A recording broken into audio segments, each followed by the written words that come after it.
मैं हूँ डॉक्टर अमोल और आज मैं आपके सामने मेरे खुशी के बारे में ही थॉट्स रखने वाला हूँ।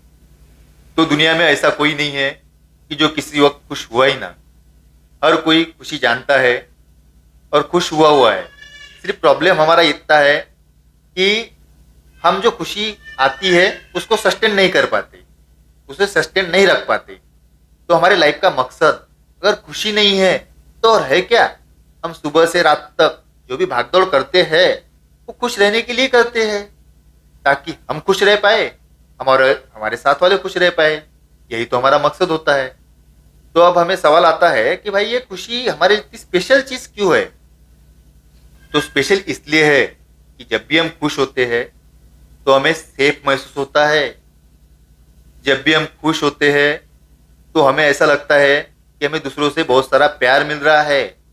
जब भी हम खुश होते हैं तो हमें ऐसी फीलिंग आती है कि हमें फ्रस्ट्रेशन कम हो गया है, हमें एंजाइटी कम हो गई है, हमें डर कम लगता है, हमें पॉजिटिव एनर्जी आ जाती है जो हम आगे कोई काम करने के लिए इस्तेमाल कर सकते हैं। तो हमें खुशी को या हैप्पीनेस को समझने से पहले प्लेजर को समझ लेना जरूरी है, क्योंकि जो मैक्सिमम लोग समझते हैं खुशी वो प्लेजर है। तो पहले प्लेजर को समझ लेते हैं। तो प्लेजर और हैप्पीनेस दोनों डिफरेंट चीजें हैं, दोनों एक नहीं है। तो प्लेजर एक स्टेट ऑफ माइंड है जो आती है जाती है, थोड़ी देर के लिए रहती है। तो हमें प्लेजर किन चीज़ों से मिलता है। हमें प्लेजर मिलता है जो चीज़ें हैं हमारे माइंड को, बॉडी को रिलैक्सेशन देती है, उस चीज़ों में हमें प्लेजर मिलता है। तो ऐसी कौन सी चीज़ें हैं।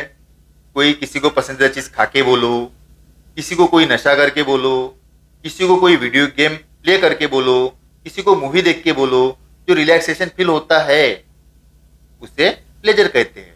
लेकिन प्लेजर के बाद तुरंत होता यह है कि हमारा इंटेलिजेंस जानता है कि जो भी अभी हमने चीज़ की वो गलत थी। तो उसके बाद तुरंत पेन ऑफ रिग्रेट, एक दर्द आ जाता है, क्योंकि इंटेलिजेंस हमें बताता है कि ये चीज़ बुरी थी। तो ये हुआ प्लेजर। अब हमें समझना पड़ेगा हैप्पीनेस क्या है। तो हैप्पीनेस भी एक स्टेट ऑफ माइंड है, लेकिन वो लंबी स्टेट ऑफ माइंड है। तो उसमें होता यह है कि बहुत सारे हार्मोन्स या न्यूरोकेमिकल्स रिलीज होते हैं जिससे हमें खुशी महसूस होती है। जैसे एंडोर्फिन, सेरोटोनिन, डोपामाइन जैसे हार्मोन्स हमारे ब्रेन में रिलीज होते हैं और हमें खुशी महसूस कराते हैं।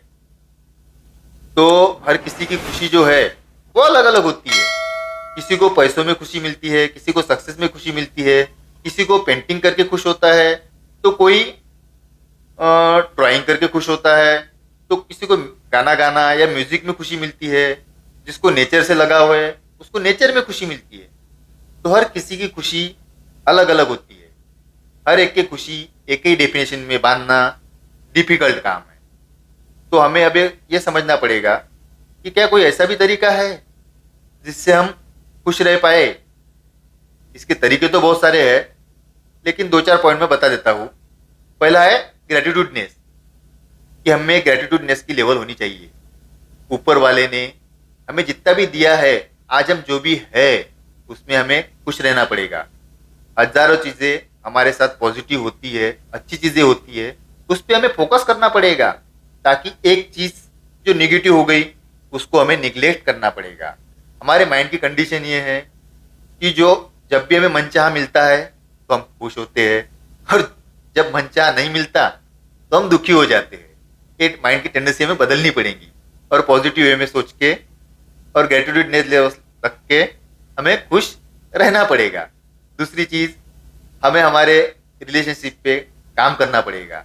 रिलेशनशिप मतलब सिर्फ मियाँ बीबी नहीं, उसमें रिश्तेदार वाले आ गए, फ्रेंड्स लोग आ गए, इन पे हमें काम करना पड़ेगा। इनको हमें हमारा टाइम देना पड़ेगा, ताकि जब भी तुम कोई संकट में हो या कुछ भी तुम्हारी समझ लो तुम्हें बीमार भी गिर गए, तो यही लोग जो है परिवार वाले या कुछ गिने चुने लोग ही तुम्हारे साथ खड़े रहने वाले हैं।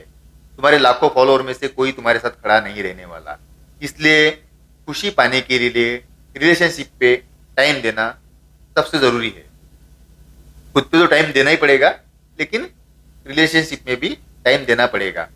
जब तुम खुद पे टाइम दोगे, खुद के बारे में जानोगे, तो तुम्हें ऐसी चीज़ें पता चलेगी कि जो चीज़ें तुम्हें पसंद है, जो चीज़ें तुम्हें नापसंद है, कौन सी चीज़ें तुम्हें खुशी देती है, कौन सी चीज़ें तुम्हें दर्द देती है, ये चीज़ें तुम्हें पता चलेगी और इससे तुम्हारी खुशी में बढ़ावा होगा।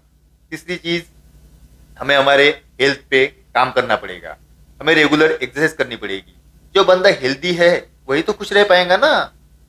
जो बीमार है वो तो दर्द, उसको तो दर्द हो रहा है, वो कहाँ से खुश रह पाएगा?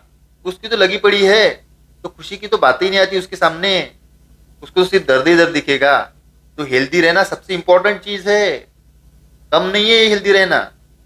और तीसरी चीज़, हमें खुद पे फोकस करना पड़ेगा, हमारे ऊपर हमें बहुत सारा काम करना पड़ेगा, बहुत सारी रिसर्च करनी पड़ेगी और खुद के बारे में बहुत सारी जानकारी इकट्ठा करनी पड़ेगी। जो सेल्फ अवेयरनेस जो बोलते हैं वो भी हमें करना पड़ेगा कि हमें हमारे बारे में जागरूक होना पड़ेगा। जब भी हम खुद के बारे में जागरूक रहेंगे तो ही हम खुश रह पाएंगे किसी भी सिचुएशन में। तो खुशी रहने का या हैप्पी रहने का एक सीक्रेट सा सिंपल है, just make yourself as a part of life, not a victim of it. आज की एपिसोड में इतना ही। नेक्स्ट टाइम आपके लिए ऐसी इंपॉर्टेंट चीज़ें लाता रहूँगा। तब तक के लिए थैंक यू।